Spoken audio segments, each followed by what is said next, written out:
Sa pagkakasala ng tao, ikaw ay isinugo ng Diyos Amang puspos ng awa at pagmamahal upang tubusin ang sangkatauhan sa pagkakalugmok sa kasalanan.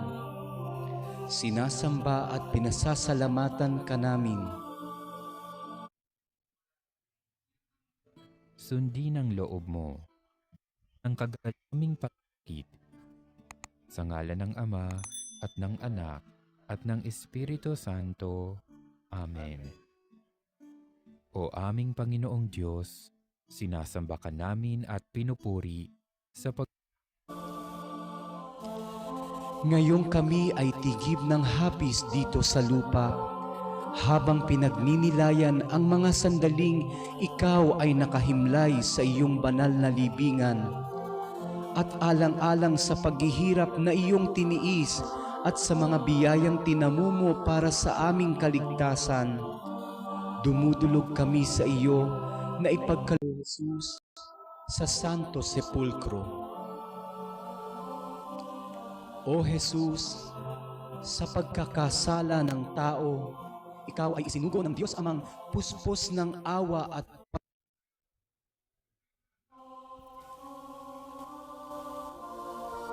panalangin kay Jesus sa Santo Sepulkro.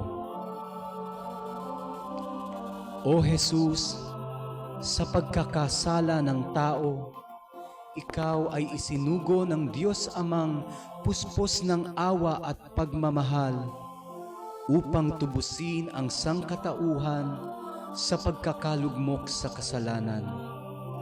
Sinasamba at pinasasalamatan ka namin.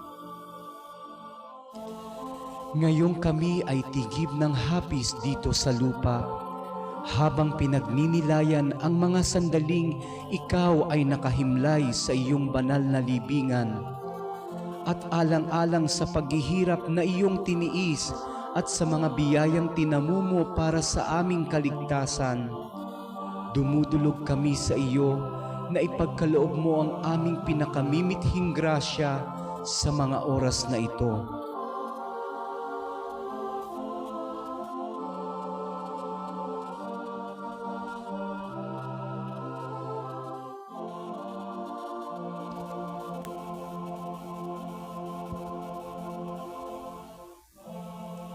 Ipagkaloob mo, Panginoong Hesukristo, na tulad mo, kami ay patuloy na maging bukas sa kalooban ng Diyos Amang nasa langit.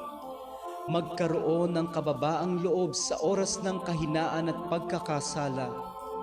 Upang patakbo at puno ng pagsisisi, kami ay buong pusong magbalik loob sa iyo, mamuhay ng may di matitinag na pananampalataya at pag-asa.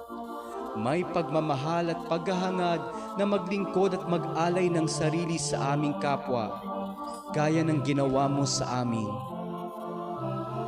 Nagsusumamo kami, Panginoong Hesus, na nakahimlay sa banal na libingan, na sa pagsapit ng sandali ng katapusan ng aming buhay dito sa lupa, matamo nawa namin sa langit mong tahanan ang bunga ng iyong ginawang pagliligtas.